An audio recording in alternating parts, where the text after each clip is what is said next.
All right, our guest this morning, we've been talking about it all week long, and I got to tell you, I've seen his show. You know him from the TV show Survivorman. He's got a new book out called Will to Live, Dispatches from the Edge of Survival. It's Les Stroud on the morning show this morning. Good morning, Les. Hey, how are you doing? Oh, I am fine, man. I got to tell you, I love Survivorman, man. Whenever it's on, I don't care if I've seen the episode, I watch it because I always catch something new on it. Yeah, that's fantastic. Yeah, I've got people now who've sent me, emails and on forums and on Facebook and stuff like that, and, oh, yeah, I've seen that show 38 times. Yeah. Like, you got to be kidding me. Yeah. Oh, my God, that must give you nightmares. Now, what do you say to the people that some of my buddies say, there's no way that guy's by himself. He's got a camera crew. Especially my wife is the biggest one that says that all the time. What do you say to people that don't believe it? Because I know you kind of stopped the series because it was such a pain in the butt to be able to carry all this equipment around, right? Well, I mean, there's sort of three angles there you just hit upon. The fact is that for me to do what I did, for me to be able to say, okay, I'm really testing myself in survival, then the only thing I could do was be alone. There was no, you can't do that. You can't practice, teach, show, do survival if you've got people beside you. Because no matter who you are, I'm as weak as anybody. I'm going to go, yeah, man, I'm going to have a bite of that Mars bar in your pocket or that Subway sandwich. Of course, you can't go 3 days without food and have people beside you eating. It doesn't work. Yet still people, I swear that, it's like, well, watch the show carefully. I remember there's this one show on the top of a mountain, and I've got the camera, and it's set up on some moss. Right. Because of that, and it's windy, the camera vibrates a little, and that's one of you can see the camera moving. I'm like, oh, you got to be kidding me. But no, it's got to be real, or it's got to be the real deal, or it's not survival. Now, I've always wondered how do you pick the location, and then how do you pick the kind of the destination spot? Really, the sorry for the simple answer, it's on a whim. On the first level, it's on a whim. Like I think, okay, I'd really like to go to Australia, or I can do survival in the Cook Islands. That'd be cool. But then the next level is, okay, once I've said that, I gotta research it really well and go, but is there a survival story there to tell? Is there something unique to that ecosystem that gives me survival elements that I can really work with and maybe have a different story from the last desert? I go to a new desert from the last desert. Is this desert different, or is it exactly the same as the last? So I really put all of that through my brain and just try to make sure that there's something there to really talk about and see and do and tell. Now, how did you learn all these survival techniques? What gets you started? I mean, when you were growing up, did you have military training? How did you become such an expert in survival? No, I went just the layman's route. I took survival courses, as many as I could. I took survival courses all around, down, off in the States and in Canada, and I love that. That's the best, because the best way to learn is hands. And in fact, I teach the military now in different places at different times. I'll go in for specialty courses and stuff like that, because even the military doesn't. Sometimes the basic military doesn't go into it as in depth as I would. But that's all it. Just getting out on the practice on my own, and then taking these courses. One of the things I've seen on the Survivorman show, and I know you put it into the book too, Will to Live. You really learn a lot from the natives that are there. For example, if you're going to Australia, you might get the Aborigines or something to help you out, or to teach you what they know too. Yeah, it really runs the gamut from half-naked jungle-dwelling individuals that are nearly Stone Age to my good buddy Dave Halliday in the desert. Desert Dave, I called him, and who's like a desert dude, and who lives, who's a normal guy, but he's out there doing his stuff, and it runs the gamut. It's been interesting because when I used to go to some area and try to train and see where I could train, I didn't go look for the military. What I would ask for? I would say, okay, does the guy know edible wild plants? Because if they know edible wild plants, they're going to know all the rest. That's like once you really get into it, that's like sort of the last stop you really get. Everybody does the fire bow and everybody does the shelters and all of it. But once you get into edible wild plants, I know I'm talking with somebody who really lives this stuff. You know what's funny too, and I know you brought this element into the Survivorman show, and I know you're bringing it into the book too. It's the book is Will to Live, by the way. The humor element has always been kind of what I really enjoyed about the Survivorman show, because you're going to sit there, and if you're eating munching on this nasty looking bug, you're going to make a kind of a humorous comment about it, because it's gotta suck to be munching on a big ass caterpillar. You know what I mean?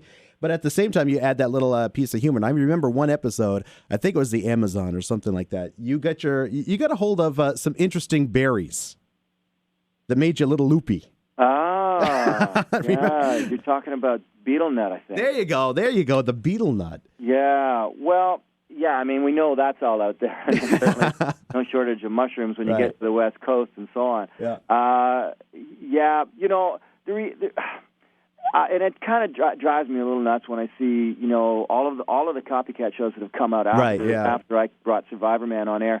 You know, really grossing out about. I'm going, you know what, dude? That doesn't taste that bad at all. You're just wanting it to look bad for TV, but in fact, that kind of tastes good. Like the witchetty grub in Australia looks disgusting. Right. It just looks gross. But you know, it tastes like some sort of fried pork with peanut Thai paste in it. It's really no kidding good. You know. So on some levels, some stuff is disgusting for sure, and so that means survival because you can get protein from it. And on other levels, you got to think that if these Aboriginal peoples, you know, and early peoples lived off this stuff, it can't taste that bad. Sure, because they got to enjoy what they eat too. So some of that stuff's not bad at all. You know, it's called plate fright. You got to get over plate fright, and if you can get past what it looks like and get it down in your stomach, which you can after 5 days without food, without issue, you know, then you're good to go. Are you when you stop and look at some of these copycat shows that are out there, are you kind of like pissed off that they stole your idea, or are you more upset that they're not really doing it in a teaching style? Because I've seen other shows that are kind of on the same vein, and to me, you're right. There's something about it. They're not teaching people. They're more being theatrical about it. And look at me. Look at what I'm doing. Where you're kind of the opposite of, hey, I'm stuck here in the desert. It sucks. This is what I'm going to do to try to survive. Well, I'm not pissed off that they stole my idea. I get called like sort of the grandfather the survival TV genre. I'm actually really proud because on many levels, it's like, look where it's gone. You know, it's like the little idea that could. You know, I started in 2001, and look where it's gone. That's really, really cool. But I do take exception to a lot of bad information that's disseminated out there on some of these shows. Sometimes it's just wrong stuff. Yeah. In other words, I would stand there and say, you can't do that. That's not right. Or that's really bad advice. Someone could get killed. Right. I don't mind the entertainment value. That's awesome. That's great. But if you're going to ask a question, get right down to, like, if you ask all of my survival cronies and different friends and people who, or even people I don't know who are out there teaching survival what they think, you know, I'm going to suggest that 99.9% of them will come and say, look, Stroud is just showing it the way it really happens out there. Sure. And if you're going to jump around on a rock and you're going to snap your ankle, then you're really going to be stuck in survival. So that's why Stroud does it the real way, and I'm really proud of that. So it's a you know what I'm talking about. It's a mixed bag, man. Oh yeah. You know, I think I mean, there were times when you know, people were hoping that I would cheat my show to make it easier and make it so I could produce a lot more. And I said, there's no way. Yeah. No way I'm going to do that. I've got to go out alone. I've got to do it for real, and people can watch it. And you know, if you know, you know. You look at the shows, you go, yeah, we know what's going on here. Right. Yeah, I mean, you don't want to. That's admirable. Not kind of selling out to the industry to make an extra buck or so. With the book, Will to Live, Dispatches from the Edge of Survival, what's really cool is you kind of mix some of that humor stuff I was talking about with some of these, like, these are things that a lot of us will never experience. Like, I don't think I'm going to get a shark bite anytime soon. Or run in with an angry bull moose or anything like that. But you've put these things together in kind of a way that's a guide. That's an interesting little guide. Have you ever gone into a situation where you're like, oh man, I'm really screwed now? Yeah. I mean, a few times on air that you've seen, you might remember the jaguar chasing me in the Amazon jungle. Yeah. The worst of all, which wasn't so sensational, was the heat stroke in the Kalahari Desert. Yeah. That one I could have succumbed to and died. That's the closest I've come to death, I would say, because heat stroke can really take you pretty quickly. Was that the one with the plane where the plane lands in? No, that was the one in the Kalahari Desert where I had a Land Rover or something like that, and I rip it apart, and I got so dried out and dehydrated there. That was deadly.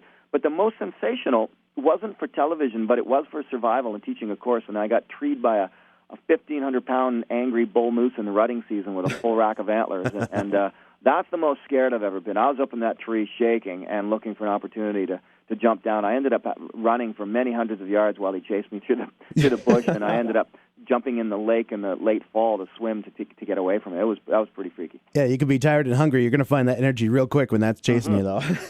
Now, real quick. Adrenaline is a wonderful thing. Yeah, we got to get going here, but real quick, the book again, Will to Live, Dispatches from the Edge of Survival, Les Stroud. One quick question real fast.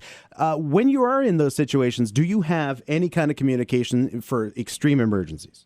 I did, yeah. I would, but it wouldn't always work because I've got just a two-way radio. Wouldn't make it out of the canyon. Wouldn't get through the thick of the jungle. So even when I was doing Survivorman, I'm going to suggest that 60 to 70% of the time I was completely out of contact, and that's when I had to have a different mindset for sure. I had to think survival. Great stuff. Thanks, Les Stroud, Survivorman, the new book, Will to Live, Dispatches from the Edge of Survival. You can get it anywhere the bookstores are. Thanks a lot, baby, for being on the show, man. We appreciate it. All right, man. Thank you.